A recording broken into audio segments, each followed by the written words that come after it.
ദശകം 12 ശ്ലോകം 2. കഷ്ടം പ്രജാ സൃജതി മയ്യവ നിർനിമഗ്നാസ്ഥാനം സരോജഭവ കൽപ്പയ തത്പ്രജാനാം ഇത്യേവമേഷ കഥിതോ മനുനാ സ്വയം ഭൂരംഭോരുഹാക്ഷ തവ പാദയുഗം വ്യചിന്തീത്.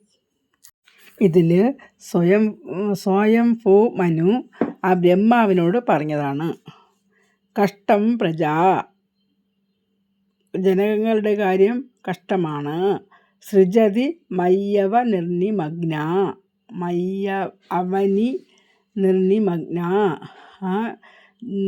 ജനങ്ങളെ സൃഷ്ടിച്ചപ്പോൾ ആ ഭൂമി വെള്ളത്തിൽ മുങ്ങിപ്പോയതായി കണ്ടിട്ട് സ്ഥാനം സരോജഭവ,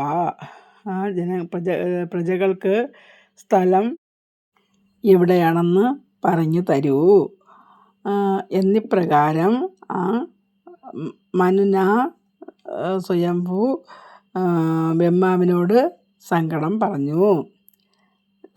അപ്പോൾ ഈ മേൽപ്പത്തൂർ ഇതിൽ പറയണം. അംഭോരു കാശ താമരക്കണ്ണ തവ പാദയുഗം വചന്തി, തിരുവടിയുടെ 2 കാലടികളെയും ചിന്തിച്ചു, ഭഗവാനെ വിളിച്ചു നമസ്കരിച്ചു എന്നാണ്. അതായത് അന്യമായിട്ട് പറയുകയാണെങ്കിൽ, അല്ലയോ ബ്രഹ്മദേവ, ഞാൻ പ്രജകളെ സൃഷ്ടിച്ചു കൊണ്ടിരിക്കുമ്പോൾ ഭൂമി മുങ്ങിപ്പോയി. കഷ്ടം, അവർക്കൊരു സ്ഥാനം കണ്ടുപിടിച്ച് തരൂ എന്ന് പറഞ്ഞു. അതറിയാൻ ആ ബ്രഹ്മാവ്, ആ സ്ഥാനം എവിടെയാണെന്ന് അറിയാൻ വേണ്ടി ആ ബ്രഹ്മാവ് ഭഗവാനെ ധ്യാനിച്ചു.